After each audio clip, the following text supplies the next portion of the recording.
Hello students, कैसे हैं।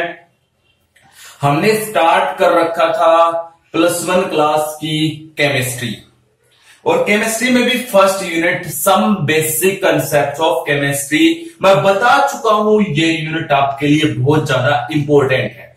अगर आपको ये यूनिट आ जाती है तो ये समझो आपको 50% केमिस्ट्री के टॉपिक्स आ गए हैं।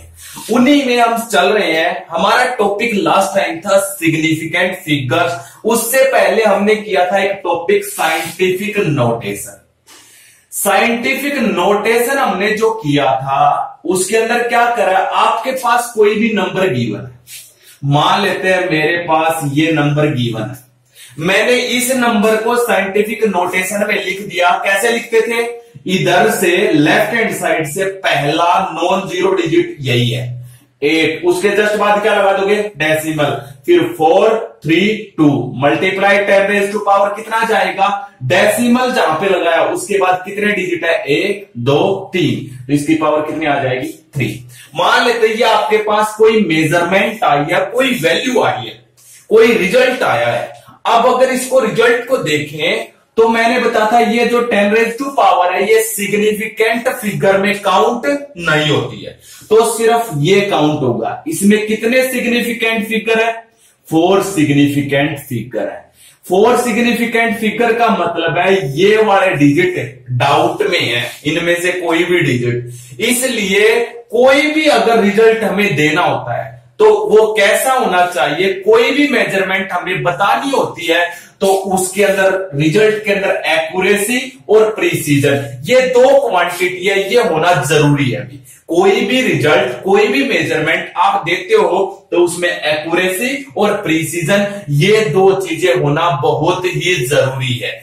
अब जैसे ये मेजरमेंट है, इसको हम एक्यूरेसी और प्रिसीजन होना जरूरी है। अगर इसमें एक्यूरेसी और प्रिसीजन है तो इसका मतलब ये सही है, इसमें 4 सिग्निफिकेंट फिगर है, हम दिखा सकते हैं। लेकिन हमारा मेन टॉपिक है एक्यूरेसी और प्रिसीजन होता क्या है। तो एक एग्जांपल लेते हैं, चलिए गाइस देखते हैं, एक एग्जांपल ले लेते हैं। क्या है एग्जांपल है, लेट हमारे पास कोई रीडिंग है जिसकी ट्रू वैल्यू, ओरिजिनल वैल्यू आनी चाहिए हमारे पास 4 आनी चाहिए। कितनी आनी चाहिए, 4, ये ट्रू वैल्यू है। लेकिन जब हमने एक्सपेरिमेंट किया तो एक्सपेरिमेंट से क्या किया, 3 एक्सपेरिमेंट किए। एक्सपेरिमेंट नंबर 1, फिर हमने किया एक्सपेरिमेंट नंबर 2, फिर हमने किया एक्सपेरिमेंट नंबर 3। यहां पे हमने ये किए, यहां पे वैल्यू आई 3.94, उसके बाद वैल्यू आई सेकेंड एक्सपेरिमेंट में आई 3.95, थर्ड एक्सपेरिमेंट में आई 3.93, ये 3 वैल्यूज आई। अब ये बताओ, ये तीनों वैल्यूज जितनी बार आपने एक्सपेरिमेंट किया है उनकी जो ये रिजल्ट्स हैं, ये तीनों रिजल्ट एक दूसरे की क्या नजदीक नजदीक है। जब आप कोई भी एक्सपेरिमेंट करते हो, आप एक रिजल्ट को 2-3 बार निकाल के देखते हो, कहीं पे हमारी गड़बड़ तो नहीं है, कहीं पे कोई गलती तो नहीं है। पहले टाइम निकाला 3.94 आया, सेकंड टाइम निकाला 3.95 आया, थर्ड टाइम निकाला 3.93। ये तीनों रिजल्ट्स एक दूसरे के नजदीक हैं। अगर आपके रिजल्ट एक दूसरे के बिल्कुल नजदीक है, जब आप एक से ज्यादा एक्सपेरिमेंट करते हो तो इन वैल्यूज को बोला था प्रीसाइज वैल्यूज। इन्हें हम क्या नाम बोलते हैं, प्रीसाइज वैल्यूज बोलते हैं। इसका मतलब इन तीनों में क्या प्रेजेंट है, दीज कंटेन प्रीसीजन। इन तीनों में क्या प्रेजेंट है, प्रीसीजन प्रेजेंट है। क्या प्रेजेंट है बेटा, प्रीसीजन प्रेजेंट है। हो गया। एक हमने फिर क्या किया, वैल्यूज का नजदीक नजदीक होना ये होता प्रीसीजन। फिर हमने क्या किया, यही था। फिर हमने 1-2 एक्सपेरिमेंट और किए, एक्सपेरिमेंट नंबर 4 और एक्सपेरिमेंट नंबर 5। ये अलग से किए, इनकी इनसे कोई कंपैरिजन नहीं है, ये अलग से किए। यहां पे हमारे पास क्या मिला, इसके अंदर हमारे पास वैल्यू आई 3.9, जो एक्सपेरिमेंट नंबर 5 था उसमें वैल्यू आई है 4.1। अब इन दोनों वैल्यूज को देखो, दोनों नजदीक नजदीक है, नजदीक नजदीक है तो इनके अंदर क्या प्रेजेंट है, प्रीसीजन प्रेजेंट है। क्या प्रेजेंट है बेटा? प्रीसीजन प्रेजेंट है। दूसरी बात देखो, ये वैल्यू जो आपके ये रिजल्ट आए हैं ये ट्रू वैल्यू के नजदीक है, आपके एक्चुअल वैल्यू के बिल्कुल नजदीक है। अगर आपके रिजल्ट एक्चुअल वैल्यू के नजदीक आते हैं तो उनको हम एक्यूरेट बोलते हैं, उनको हम क्या नाम देते हैं? एक्यूरेट। और इन रिजल्ट्स के अंदर क्या प्रेजेंट है? एक्यूरेसी। तो एक्यूरेसी और प्रिसीजन समझ आया है नहीं आया? क्या बताया है? जब आपके रिजल्ट नजदीक नजदीक होते हैं उसमें प्रिसीजन है, और ये तो होगा ही होगा। दूसरी बात, अगर आपके रिजल्ट ट्रू वैल्यू के नजदीक है बिल्कुल तो उनमें एक्यूरेसी भी होती है। इसका मतलब इन रिजल्ट्स के अंदर एक्यूरेसी और प्रिसीजन दोनों प्रेजेंट है। इनके अंदर क्या प्रेजेंट है? एक्यूरेसी भी है और आपके पास क्या है? प्रिसीजन भी है इन एक्सपेरिमेंट में। लेकिन इन 3 एक्सपेरिमेंट को देखो, इनमें प्रिसीजन तो है लेकिन ये तीनों रिजल्ट आपकी ट्रू वैल्यू के नजदीक नहीं है, इसलिए नो एक्यूरेसी। इनके अंदर क्या प्रेजेंट नहीं है? एक्यूरेसी प्रेजेंट नहीं है। एक्यूरेसी का मतलब होता है जो आपके रिजल्ट्स आते हैं अगर वो आपके ट्रू वैल्यू के नजदीक है, इसका मतलब वो एक्यूरेट है, उनके अंदर एक्यूरेसी है। और प्रिसीजन तब लेते हैं जब आप 2 या 3 रिजल्ट को कंपेयर करते हो, अगर वो नजदीक नजदीक आते हैं तो वो क्या होते हैं? प्रिसीजन होता है। एक और एग्जांपल लेते हैं हम SI एक्यूरेसी और प्रिसीजन का ही। तो आप देखना, मान लेते हैं इस बार हमारी जो ट्रू वैल्यू है वो लेट अस कंसीडर 10। हमने एक्सपेरिमेंट नंबर 1 किया तो उसमें वैल्यू आई 9.5। तो इसको पूछे क्या ये एक्यूरेट है? एक्यूरेसी है इसके अंदर? अरे बिल्कुल नहीं है एक्यूरेसी। क्यों नहीं है? क्योंकि ये ट्रू वैल्यू से बहुत दूर है। नो एक्यूरेसी, इसके अंदर एक्यूरेसी नहीं है। फिर दूसरा किया, एक्सपेरिमेंट नंबर 2 किया। एक्सपेरिमेंट नंबर 2 किया तो वैल्यू आई 9.9। ये वैल्यू ट्रू वैल्यू के नजदीक है, इसका मतलब इसके अंदर क्या प्रेजेंट है? एक्यूरेसी प्रेजेंट है। ये है भाई एक्यूरेसी। अब आप यहां पे देखो, इन दोनों एक्सपेरिमेंट के रिजल्ट को कंपेयर करो, क्या ये नजदीक नजदीक है? अगर ये नजदीक होते तो इनमें क्या प्रेजेंट होता? प्रीसीजन प्रेजेंट होता। लेकिन क्या ये बहुत दूर दूर है तो इनके अंदर नो प्रीसीजन। तो आप देखो क्या क्या समझ में आया? इस रिजल्ट में एक्यूरेसी नहीं है, इस रिजल्ट में एक्यूरेसी है, लेकिन ये दोनों दूर दूर है तो इन दोनों में क्या नहीं है? प्रीसीजन नहीं है। ये होता भी एक्यूरेसी एंड प्रीसीजन। तो प्रीसीजन का मतलब होता है when the results of different experiment are near to each other, that is known as precision. और एक्यूरेसी क्या होता है? When the result of experiment near to true value या इक्वल टू ट्रू वैल्यू, उसे हम क्या नाम देते हैं? एक्यूरेसी। अगर हमारा एक्सपेरिमेंट में रिजल्ट ट्रू वैल्यू के नजदीक आता तो एक्यूरेसी, और 2-3 एक्सपेरिमेंट जो आपने किए हैं अगर उनकी वैल्यू नजदीक नजदीक आती है तो वो क्या होता है? प्रीसीजन। तो ये आपका रहा हुआ था भी प्रीसीजन और एक्यूरेसी हो जाएगा। अब आपके पास नया टॉपिक है डायमेंशनल एनालिसिस। हमारा जो नया टॉपिक है वो है डायमेंशनल एनालिसिस। डायमेंशनल एनालिसिस का मतलब क्या होता है भाई? बहुत इजी और सिंपल सा टॉपिक है, बहुत इजी और सिंपल सा टॉपिक है डायमेंशनल एनालिसिस। क्या मतलब होता है भाई इसका? आपने फिजिक्स में पढ़ा होगा, हम कोई भी यूनिट है जैसे फोर्स है, कोई भी आपके पास है क्वांटिटी है, फोर्स है, उसकी हम डायमेंशनल निकालते हैं। तो उसी तरीके से डायमेंशनल एनालिसिस क्या होते हैं? हमारे पास कोई भी, मान लेते हैं जैसे कि वेट है, मास है, आपके पास ये एक फैक्टर है, इसको हम किस में मेजर करते हैं? किलोग्राम में भी मेजर कर सकते हैं, ग्राम में भी मेजर कर सकते हैं, पाउंड में भी मेजर कर सकते हैं। तो इस तरीके से इसके मास को मेजर करने के लिए डिफरेंट डिफरेंट यूनिट है, डिफरेंट हमारे पास क्या है? यूनिट है। अब यूनिट पे भी बहुत सारे सिस्टम होते हैं, अलग अलग सिस्टम में यूनिट है। जैसे कि एक आपने सुना होगा caesium system of unit, caesium system of unit. Unit का एक सिस्टम होता है CGS system of unit. CGS ये सबसे छोटे लेवल का सिस्टम होता है। फिर हम एक सुनते हैं SI system of unit. SI system में यूनिट को एक्सप्रेस करना। इस तरीके से क्या होते हैं? बहुत सारी फॉर्म्स होती हैं, अलग अलग फॉर्म्स में हम क्या करते हैं? इनको एक्सप्रेस। तो सिस्टम यूनिट के बहुत सारे सिस्टम होते हैं, जैसे हम ग्राम वो किस में अलग आता है, किलोग्राम वो अलग आता है। एसआई सिस्टम के अंदर मास को किलोग्राम में मेजर करते हैं, सीजीएस सिस्टम में मास को किस में मेजर किया जाता है, ग्राम में। तो इस तरीके से आपके पास सीजीएस सिस्टम होता है और एक क्या होता है, एसआई सिस्टम ऑफ यूनिट। इस तरीके से सीजीएस सिस्टम से एसआई सिस्टम में या एसआई सिस्टम से सीजीएस सिस्टम में यूनिट को चेंज करना, इसे हम बोलते हैं डायमेंशनल एनालिसिस। इसे हम क्या नाम देते हैं, डायमेंशनल एनालिसिस। तो conversion of any unit from one system to other system, one system to other system, that is known as dimensional analysis. इसे हम क्या नाम देते हैं, डायमेंशनल एनालिसिस नाम दिया जाता है। जैसे कि हमारे पास 1 मीटर है और आपको इसको कह दे सेंटीमीटर में चेंज करो, तो 1 मीटर में कितने सेंटीमीटर होते हैं, 100। चेंज हो गया, देखो यहां पे यूनिट मीटर थी, यहां पे यूनिट क्या होगी, सेंटीमीटर। तो इस तरीके से एक यूनिट से दूसरी यूनिट में, एक सिस्टम से दूसरे सिस्टम में चेंज करना, यूनिट को चेंज करना, that is known as dimensional analysis. अब हम डायमेंशनल एनालिसिस के एक दो एग्जांपल लेते हैं। एक दो एग्जांपल में क्या है, जैसे कि आपके पास कह दे 5 इंच कोई भी लेंथ है, 5 इंच की लेंथ आपके पास है, कोई सबस्टांस है या कोई वायर है जिसकी लेंथ 5 इंच है। इसको कन्वर्ट इट इनटू सेंटीमीटर, इसको सेंटीमीटर में कन्वर्ट करो। अब आपको साथ के साथ बताया भी जाएगा, यहां पे लिखा हुआ है 1 inch is equal to 2.54 centimetre. करो अब इस क्वेश्चन को। अब जरा ध्यान से देखिएगा हम कैसे कन्वर्ट करते हैं।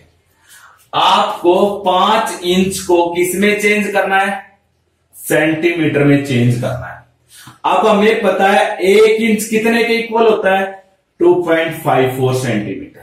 तो 5 इंच कितने के बराबर हो जाएगा, हमें 5 इंच को निकालना है। तो 5 इंच कितने के इक्वल हो जाएगा, 5 इंच इज इक्वल टू 2.54 की मल्टीप्लाई कितने से की जाएगी, 5 से, क्योंकि 1 इंच इतने सेंटीमीटर, तो 5 इंच सीधी मल्टीप्लाई कर दो, ये आपका आंसर आ जाएगा। इसमें आ जाएगा सेंटीमीटर में। तो बहुत इजी था, इस तरीके से आप कन्वर्ट कर सकते हो।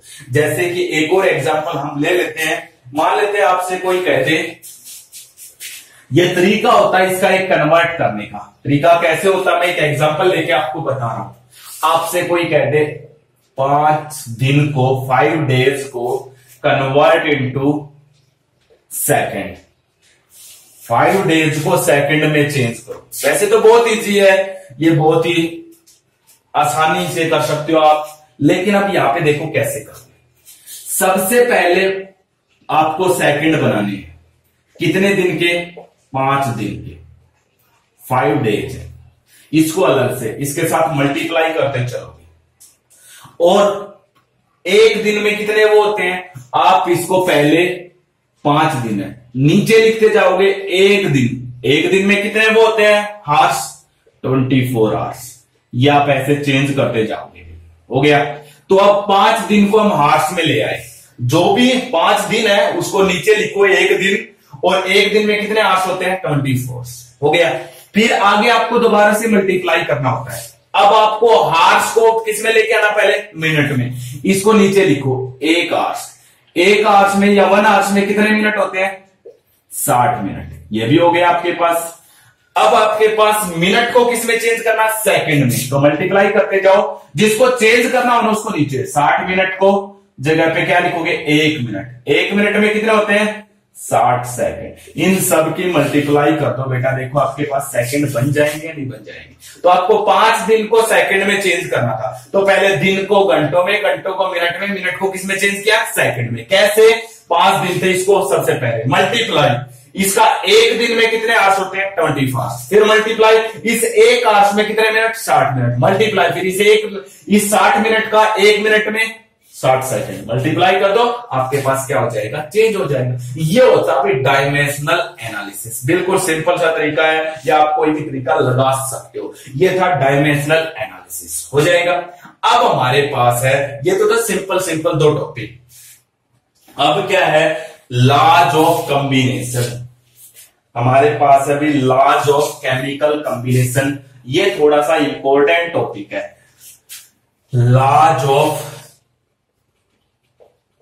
Chemical combination. क्या मतलब है भाई केमिकल कॉम्बिनेशन के लाज का? आपको यही बताता हूं सबसे पहले लाज ऑफ केमिकल कॉम्बिनेशन का मतलब क्या है। तो अगर हम देखते हैं लाज ऑफ केमिकल कॉम्बिनेशन को, तो ये क्या कह रहा है, आप कहते हो भी डिफरेंट एटम्स जुड़ते हैं, एटम्स कंबाइन हुए या मॉलिक्यूल्स कंबाइन हुए क्या बनाते हैं, कंपाउंड बनाते हैं, यही कह रहे हैं ना। तो डिफरेंट एटम्स कंबाइन होके क्या बनाते हैं, या एलिमेंट्स कंबाइन होते हैं, एलिमेंट्स कंबाइन होने के बाद क्या बनाते हैं, कंपाउंड बनाते हैं। तो ये कंपाउंड जो बनता है ये कुछ लॉज को फॉलो करते हुए, ये जो एलिमेंट्स कंबाइन होते हैं ये कुछ लॉ को फॉलो करते हैं और फिर जाके कंपाउंड बनता है। उन लॉज को बोलते हैं लॉज ऑफ केमिकल कॉम्बिनेशन, जिसका सबसे पहला लॉ है, फर्स्ट लॉ हम देख लेते हैं। जिसका सबसे पहला लॉ है, फर्स्ट लॉ है law of conservation of mass.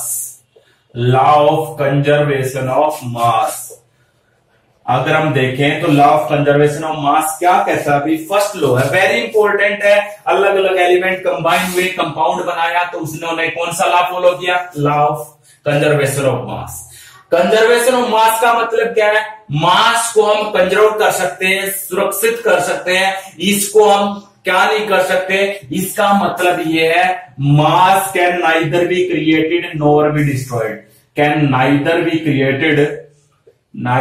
Created nor be destroyed, ये कह रहा थी। यानी कि हम मास को ना ही तो क्या कर सकते हैं, क्रिएट कर सकते हैं और ना ही डिस्ट्रॉय कर सकते हैं। कहने का मतलब आप बना नहीं सकते, मास को बना नहीं सकते तो हम उसको खत्म भी नहीं कर सकते, ये कह रहा अभी। और एक और एक्चुअलिटी का मतलब क्या है, जब आपके डिफरेंट एलिमेंट जो कि रिएक्टेंट का काम करेंगे वे कंबाइन होकर जब प्रोडक्ट बनाएंगे, ये आपके डिफरेंट एलिमेंट्स कंबाइन हुए, इन्होंने ये कंपाउंड बनाया, तो इस कंपाउंड को प्रोडक्ट बोला जाएगा और जो ये एलिमेंट जुड़ेंगे इन्हें हम क्या बोलेंगे, रिएक्टेंट। तो ये एलिमेंट जुड़े इन्हें रिएक्टेंट, जो ये कंपाउंड बना इसको हम क्या नाम देंगे, प्रोडक्ट। तो इस्लाम ने कहा था reactant mass should be equal to product mass. ये हमेशा किसके इक्वल होगा, प्रोडक्ट के मास के इक्वल होना चाहिए या इक्वल होगा। ये किसने कहा था, लॉ ऑफ कंजर्वेशन ऑफ मास। इसने कैसे किया, इसने बहुत सारे एग्जांपल पेश किए। इसने कहा हम किसी भी सब्सटेंस को जलाते हैं, जैसे कोक कार्बन को जलाते हैं, कार्बन किसकी प्रेजेंस में जलता है, ऑक्सीजन की प्रेजेंस में। ऑक्सीजन की प्रेजेंस में जब जलता है तो क्या बनाता है, CO2 की फॉर्मेशन करता है। जैसे ही ये CO2 बनाता है तो यहां पे देखो इनका दोनों का मास इसके मास के इक्वल होगा। कैसे निकालते हैं, जरा ध्यान से देखिएगा, ये मास कैसे निकलता है। ये मास निकलता है इनके एटॉमिक मास से। इसका एटॉमिक कितना होता है, 12। आपने 9th में पढ़ा होगा, ये 12 ग्राम लिखा जाता है। एक ऑक्सीजन का 16, 2 का कितना हो गया, 32 ग्राम। दोनों का मिला दोगे कितना हुआ, 32 और 12 44 ग्राम। यहां पे ये CO2 भी कितना बनेगा, 44। काउंट कर लो, कार्बन का 12, एक ऑक्सीजन का 16, 2 का कितना बना, 32। तो यहां पे भी कितना बना, 44। देखो रिएक्टेंट का मास किसके इक्वल है, प्रोडक्ट के मास के इक्वल है। ये था law of conservation of mass, बहुत इजी था। आगे आपके पास सेकंड लॉ है, लॉ ऑफ कांस्टेंट प्रोपोर्शन या definite proportion. Law of constant proportion या definite proportion. Law of constant proportion और डेफिनेट प्रोपोर्शन। क्या मतलब है भी इसका, बहुत इजी है। ये कह रहा आपके पास कोई भी कंपाउंड, इस लॉ ने क्या कहा है, एक बार ध्यान से देखिएगा। मान लेते हैं आपके पास कोई भी कंपाउंड आपने बनाया अलग अलग तरीकों से। लेट हमने CO2 प्रिपेयर किया, कैसे, एक तो हमने किया है CO2 बना लिया कोई भी मेथड लगा के, सिंथेटिक तरीके से, सिंथेटिकली मतलब आदमी ने बना लिया। कैसे भी बना सकते हो, कार्बन को जला दो CO2 बन जाएगा। और एक नेचुरल CO2 बना है। नेचुरल CO2 कैसे बनता है भाई, अरे हम सांस लेने के बाद जो बाहर छोड़ते हैं वो क्या छोड़ते हैं, CO2, तो ये नेचुरल है। और हमने कोई भी कार्बन जलाया तो भी CO2 बना। अब दो तरीकों से, अब कितने तरीकों से भी CO2 बनाओ, तो इसने यही कहा कोई भी कंपाउंड आप बनाते हो, अब जैसे CO2 बनाया तो इसके अंदर कार्बन और ऑक्सीजन है, इसके अंदर कौन कौन से हैं, कार्बन और ऑक्सीजन है, इन दोनों की जो अमाउंट है CO2 के अंदर फिक्स रहेगी, इनकी जो अमाउंट है वो कांस्टेंट रहेगी। क्या रहेगी भी, इनकी जो अमाउंट है वो क्या रहेगी, कांस्टेंट रहेगी। इनकी जो अमाउंट है अलग अलग एलिमेंट की, इसमें कार्बन एलिमेंट है, ऑक्सीजन एलिमेंट है, इनकी जो अमाउंट है, इनकी जो प्रोपोर्शन है वो फिक्स रहेगी या क्या रहेगी, कांस्टेंट रहेगी। मतलब जितने परसेंट इसमें कार्बन है उतने ही परसेंट इसमें क्या होगा, ऑक्सीजन। जब हमने सिंथेटिक तरीके से बनाया था, आपने नेचुरल तरीके से बनाया तो इसमें कार्बन की परसेंट और ऑक्सीजन की परसेंट, इसमें भी दोनों में सेम रहेगी। जैसे यहां पे कार्बन की परसेंटेज होती है 27.27%, यहां पे भी जब आपने इसको नेचुरल तरीके से बनाया तो इसमें भी जो कार्बन होता है 27.27% होता है। यहां पे जो ऑक्सीजन होता है वो होता है 82.673%, तो यहां पे भी जो ऑक्सीजन होता है वो कितना है, 82.73%। ये परसेंटेज कैसे आई बेटा, जस्ट इसके बाद बहुत ज्यादा इंपॉर्टेंट मोल कंसेप्ट शुरू करेंगे, आपकी यूनिट रियल में वहां से स्टार्ट होती है। अब तक तो ये नॉर्मल सी बात है, ये आपको खुद से भी पढ़ लेनी चाहिए, लेकिन फिर भी हम पढ़ रहे हैं। तो यही कह रहा, कोई भी कंपाउंड आप जब बनाते हो तो उसके अंदर जो एलिमेंट है उनकी परसेंटेज, उनकी अमाउंट हमेशा फिक्स रहती है, आप चाहे उस कंपाउंड को कितने तरीकों से बनाओ। मैंने CO2 दो तरीके से बनाया, जब CO2 को सिंथेटिक तरीके से बनाया तब भी कार्बन इसमें 27.27% था, ऑक्सीजन 82.73% था। जब मैंने नेचुरल तरीके से बनाया तो कार्बन अब भी इसमें 27.27 है और ऑक्सीजन इसके अंदर कितना है, 82.73%। तो कोई भी कंपाउंड जो बनता है उसके अंदर जो एलिमेंट होते हैं उनकी अमाउंट फिक्स रहती है, उनकी कंपोजिशन फिक्स रहती है। ये कौन सा लॉ था भी, लॉ ऑफ कांस्टेंट कंपोजिशन या लॉ ऑफ कांस्टेंट प्रोपोर्शन या लॉ ऑफ डेफिनेट प्रोपोर्शन बोला जाता है। हो जाएगा बेटा। अगला हमारे पास है, नेक्स्ट लॉ है, एक और लॉ है हमारे पास, लॉ ऑफ मल्टीपल प्रोपोर्शन।